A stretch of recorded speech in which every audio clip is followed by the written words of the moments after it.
If you want to show us some love, donate at rubydaytv.com, the home of all my exclusives, and don't forget to leave the show a rating or a review. Thanks to Tantaley for sponsoring today's episode. Tantaley has everything you need for your next self-care moment, with a wide range of high-quality companion dolls to fit any taste. So make sure to check out Tantaley and use code RUBYDAY to get 12% off your purchase. Realism redefined. You deserve the best experience. So lifelike, you'll be amazed at how real they feel. Relationship contracts. If you're thinking when I did initially, I was like, what? What the heck are you talking about? Relationship contracts? Well, we're diving kind of deep into it and the experience of what relationship contracts are about. On this episode of Love Shot, I'm Ruby Day. And I'm Olivia. Oh, wow. Oh my gosh, when I first heard this term, relationship contract, I was like, pardon my French, but what the fucking hell is a relationship contract? Oh, God, I thought the same thing. Okay, so I'm not alone. Oh, my God. I hope you listeners out there, some of you are thinking the exact same thing. This was a total, like, almost abstract concept for me initially. Yeah. Mm-hmm. And then I had somebody explain it to me, and I kind of got it. I've actually been in relationships where I should have had a contract to be in them. I don't know what that says about me or the other person, but oh my gosh, because it was a juggling nightmare. A juggling? Or a juggling.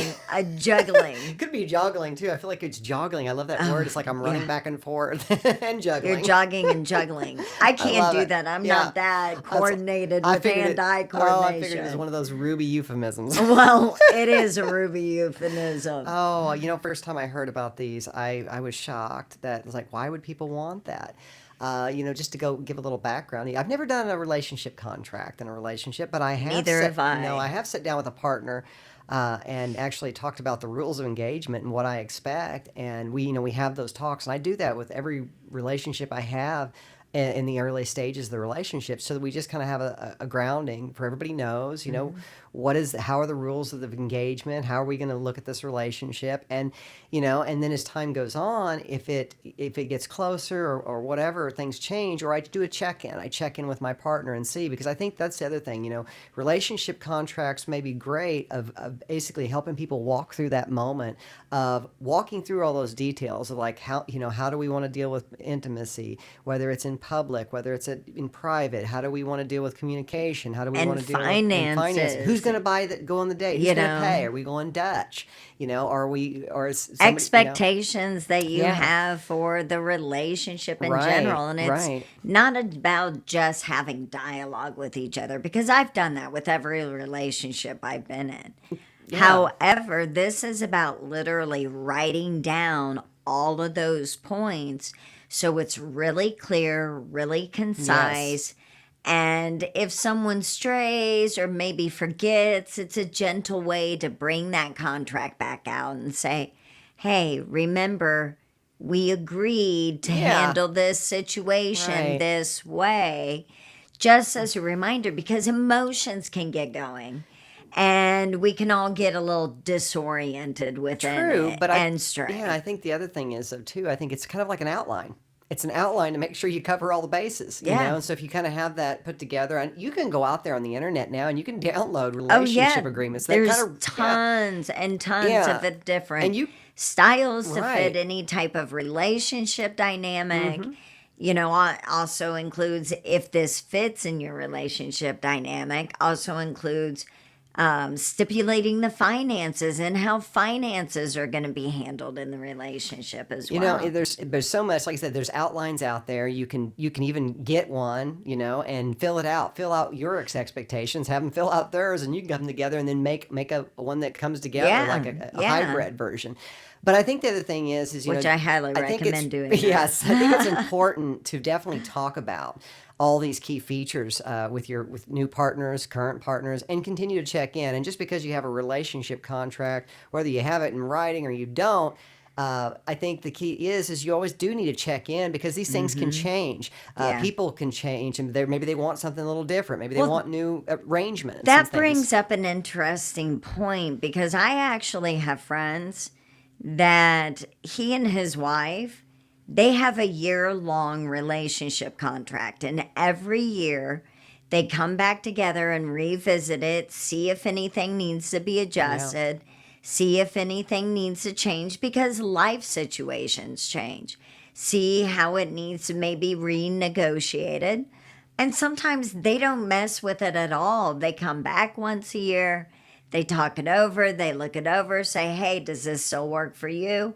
Does this still work for you? And if it does, they just leave it intact and they sign for the next year. But they take it in year chunks. I think that's actually and great. That's fair. Yeah, that's actually probably, if I was going to do one, if I was going to write one up with somebody, I think I would do that. Or 6 months, or maybe you set a predisposed time, but go back and look for at myself, a year gives long enough to get through it. Yeah. And it depends on the relationship. Test it out and see how it works, what doesn't work for you, but you have an end date where you can revisit it and make adjustments accordingly. I think the true power of a relationship agreement is it really makes all parties aware of what they're looking for, what their expectations. What the expectations are. I really don't like using that word very often. I really don't, because it kind of has all these preconceived ideas around it. Yeah. All these labels that go with it. It's more of just so it's clear kind of what everybody's role is and how they need to interact with that role within the dynamic. Plus, you can see self-evolution. I mean, that's the other thing too. I mean, if I could see looking at it, and early on, I had these things that were important to me, and then as I grow in the relationship, maybe those things aren't so important, or maybe some other things are more important, and so you change that. For me, it's more of self-growth. It's not about growth in the relationship because self-growth that's reflected. Relationship growth is reflected in the self-growth that takes place. Yeah, I think the self-growth, and it makes you accountable for self-growth of yourself, or, but I think there's a lot to be learned from them. So I think if you go into it not thinking, because it's not legally binding, there's no legally bindingness to it or anything, but the thing is, it's just, I think it's something fun that couples and multi-partner relationships and monogamous relationships, fun all is of them not can have. the word I would put to that, by the way. Might not be fun. Well, it'd be fun in the sense you look back on. I think that's the thing. Initially it may seem a little odd because it's more of a data sheet, right? It's a data sheet where we're going through. It's like, okay, it's like there's kissing. I got my workbook and it's got all these spots to fill in, and I want to fill this in and that. Oh goodness, and they're so different too, and especially between if you're in a monogamous relationship that you're doing a contract agreement with, or you're in a multi-partner relationship, that becomes even more complex. But that also, I think, really does help. Between individuals. Because I think in the situation of you're in a multi-partner relationship or practicing ethical non-monogamy, I think it definitely helps you define, we were at a group earlier in the week that was talking about, body fluid exchange, and they were like, that's part of our contract, that, we have body fluid exchange, but nobody else. So if there's other people that come into it, or there's potential dating partners or whatever, we have an agreement that before it's agreed, there's no body fluid exchange before it's agreed upon with all parties that are currently under contract, with it. They agreed to it. And it sounds so formal, the contract, It does. The agreement, the contract. I've got these, and I know initially my reaction when I heard relationship contract or agreement, I initially, felt like, what, now I've got this spec list of how I need to behave and interact, and, I'm feeling pressured, and it's not about that. Yes, it's not about that at all. No, it's just about making sure everybody feels comfortable with the relationship dynamic, and it's clearly being communicated. And I think that's really it. It's like it walks you through saying, hey, did we communicate about that versus us missing some things and be like, well, I thought they were into that or they were okay with that, but then I find out later they're not. So it makes it more clear, so there's no surprises. Well, Or at least I minimize the also, surprises, because you can still have a surprise. yeah. I mean, you can't negate that. That's Right. life. I think also, like, in specifically, here's just an example, like the sexual accountability, I Yeah. guess you can say, part of those contracts. You know, maybe your partner needs a little more attention, sexual attention, than you do. And you're like, hey, my limit's once a week and my partner's is 3 times a week. Yeah. Well, that's the area that you can be like, hey, we may be a little mismatched on that personally. Yeah. However, that's when you can talk about opening the relationship up so that your partner gets those other requirements taken care of. And it allows those dialogues to take place, just to have them so that you can then address them in the contract and be like, Yeah. hey, for me, once a week, you're going to get, and I am acknowledging and okay with you, my other partner, going out for those other 2 times a week to get it from some other I source. think that's really the power behind relationship agreements and contracts. It's probably better fit for multiple partner relationships. I don't see this being as much as useful with a single monogamous relationship. I know that they're out there, but I honestly, what I'm seeing and what I'm reading, and you all tell us if it's different, if you know otherwise. But what I'm seeing is this is much more popular, and it's trending in the multi-partner relationships, in polyamory and ethical non-monogamy. I'm not seeing as much trend with the monogamous and relationships. I haven't seen that at all. I've seen it in one-on-one relationships, whether they're poly and just don't have anybody else, or they're monogamous relationships. Well, I see people That's talk about where it. I saw it starting to rise. Oh, really? Originally, Yeah. I mean, we're talking over 10, 15 years ago, I started seeing it. Oh, wow. And it was becoming more common, and I was hearing it among social groups, and I started inquiring. I'm like, really? Okay, tell me more. I've got to know, because I am super curious about this. And then as ethical non-monogamy started becoming more and more popular, then I saw it being adapted more and more in that lifestyle, where prior, you never heard anything about it. Well, I think prior to that, you just talk to your partner. Like I said, I'm old school. I like to just talk to my partner. I probably still won't do an actual paper written deal, but I have looked at them. I do go through them, and I think it gives me ideas of topics to discuss with a partner, whether it's a current partner or whether it's a new partner. And I definitely add to my forte of, like, I've got extra things I want to talk about. It's going to cover the bases, so I just know where the security is, or the concept of where are we both moving in the same direction? Do we have the same goals? Well, that actually brings up a great point, because it kind of takes the stress and the questioning off of the relationship, because both parties, it's outlined, you see it in writing, you sign it, you agree that you acknowledge that this is what it is. And so and there aren't those, well, I don't know, does this fit in it? Does that fit in it? I'm not sure. You've got it real clear and concise. And so it takes some of that pressure off of the relationship, so that you can just enjoy each other's company. Yeah, and it can get as detailed or as simple as you want. Yeah. I mean, I've seen contracts where it gets down to consent. It's like, hey, we agree on this type of consent with each other. If I'm just going to come up, is it okay if I just come up and kiss you? Or is it things like that? I mean, you can get as complicated with it or make it as simple as you'd like. I think the key is to be successful is just take a look at one. Look one up on the internet.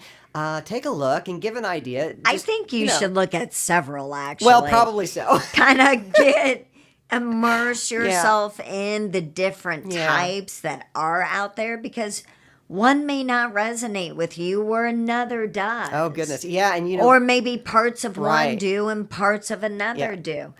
I say it's kind of like, well, I did this with relationship vows marriage Yeah. vows. I did this.